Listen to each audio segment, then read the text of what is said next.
जसे दिवस उलटत आहेत तसं भोंदूबाबा अशोक खरात यांच्या एक एक नवीन गोष्टी उलगडत चाललेल्या आहेत.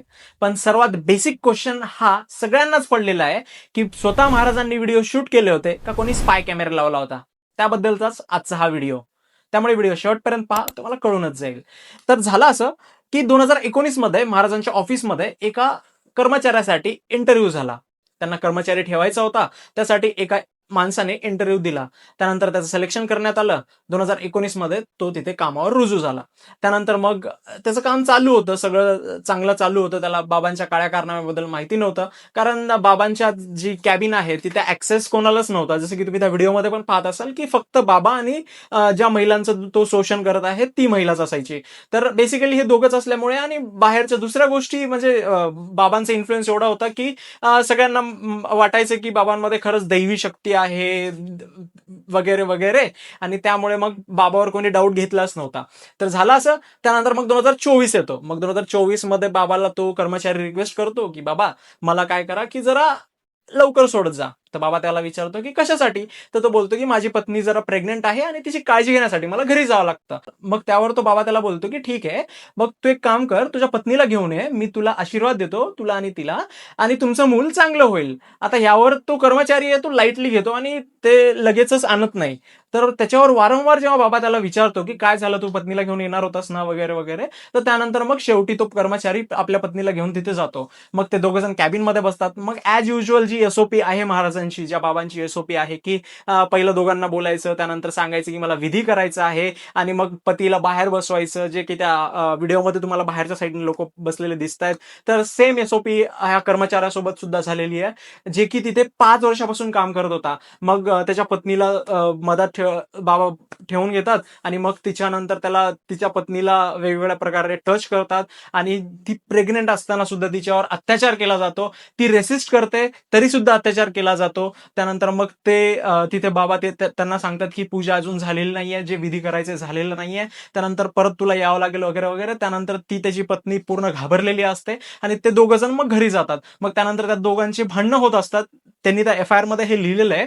तर त्या दोघांची भांडणं होत असतात. त्यानंतर मग त्या पत्नीने त्याच्या पतीला, म्हणजे ज्या कर्मचाऱ्याला सांगितलं, घडलेला सगळा प्रकार सांगितला, तेव्हा त्या कर्मचाऱ्यांना संपूर्णपणे धक्काच बसला. कारण त्याला विश्वासच होत नाहीये की ज्या माणसासोबत आपण 5 वर्षापासून काम करतोय तो माणूस असं काम करू शकतो. आणि तो पण म्हणजे तिथं ऑलरेडी रोज बायका यायच्या हे त्याला माहिती होतं की रोज बायका यायच्या आणि बाबा कॅबिन मध्ये काहीतरी विधी करायचे. हे त्याला एक्झॅक्टली विधी काय आहे ते माहितीच नव्हतं. तर त्याला एकदम धक्काच बसला. मग त्याने एक विचार केला की आपल्याला आता हे कॅबिन मध्ये एक्झॅक्टली काय होतंय हे पाहायचंय, कारण त्याला तर ऍक्सेस नव्हता. जेव्हा बाबा महिलेसोबत असायचे तेव्हा त्याला ऍक्सेस देत नसायचे. मग त्याने एक विचार केला, आणि ते ट्रान्सपरंट पण नव्हतं की त्याला म्हणजे दिसायला कुठून. मग त्याने एक युक्ती लावली की त्याने स्पाय कॅमेरा लावला महाराजांच्या त्या रूम मध्ये, आणि त्यानुसार मग जे व्हिडिओ आहेत ते शूट झाले. तर त्याच्यामध्ये जे व्हिडिओ शूट झाले ते मोस्टली काहीतरी 8 महिलांचे व्हिडिओ आहेत. त्यानंतर जेव्हा हे व्हिडिओज त्या कर्मचाऱ्याला पाहायला मिळाले, जेव्हा त्यांनी हे व्हिडिओज पाहिले, त्याला पूर्णपणे धक्काच बसला परत एकदा. कारण त्या व्हिडिओमध्ये जे काही होतं ते महाराज करतील, ते त्याचे बाबा करतील, जे अशोक खरात करेल असं त्याला वाटलंही नव्हतं.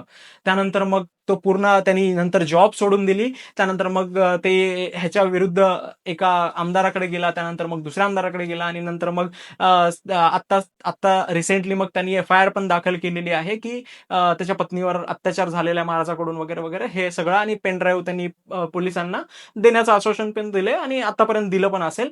तर असा हा प्रकार झालेला आहे. म्हणजे हे खरात फाईल्स जे आहेत ते बाहेर कशा आल्या, तर म्हणजे हे व्हिडिओज बाहेर कसे आले, हे कोणी शूट केले, तर त्या ज्या महिलेवर अत्याचार झाले होते त्याच्या पतीने, म्हणजे जे तिथं कर्मचारी होता त्याने शूट केले.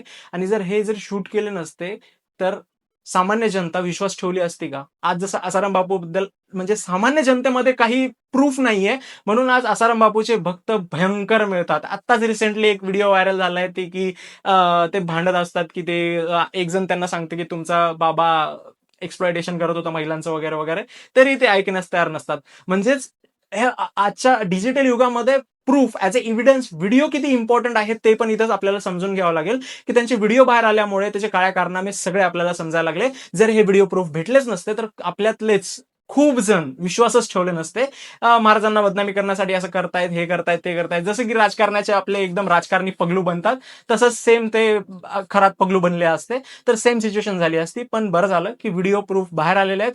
व्हिडिओ अपलोड करू नका, कारण देवेंद्र फडणवीस यांनी सांगितलेलं आहे की जे व्हिडिओज आहेत प्लॅटफॉर्मवरती ते डिलीट करून टाकण्याचा त्यांनी इनिशिएटिव्ह घेतलेला आहे. कारण महिलांचं अपमान जे होतंय, त्यांची जी डिग्निटी आहे त्याच्यावर कुठेतरी हे लाईक लांछन लागतं या व्हिडिओजमुळे त्यांचे. आणि हे लोक जे लिंक मागतायत ते पण एक लाईक नीच प्रकार आहे. तुम्ही एका साईडला बोलताय की खरात हरामखोर व्यक्ती आहे, खरातनी असं केलं, खरातनी तसं केलं, आणि दुसऱ्या साईडने तुम्ही बोलताय की लिंक आहे का भावा तुझ्याकडे, लिंक असेल तर पाठव मला सगळ्या व्हिडिओची वगैरे वगैरे. भाई, कोणत्या समाजात राहताय तुम्ही की लेवल लेवल काय? त्या महाराजांना एवढं नाव ठेवताय तर तुम्ही पण त्याच लेवलचे आहात ना. तुम्हाला पण त्यांचं ते व्हिडिओ बघण्यात एन्जॉयमेंट भेटते. सिरियसली ही मानसिकता कुठेतरी महाराष्ट्रातल्या लोकांची किंवा भारतातल्या लोकांची किंवा जे कोणी लोक आहेत त्या सगळ्यांची ही मानसिकता चेंज व्हायला पाहिजे. असो, हा व्हिडिओ जास्तीत जास्त लोकांपर्यंत शेअर करा, आणि जर तुम्हाला ही माहिती इन्फॉर्मेटिव्ह वाटली असेल तर चॅनलला एकदा सबस्क्राईब करायला विसरू नका. भेटूयात नेक्स्ट व्हिडिओमध्ये.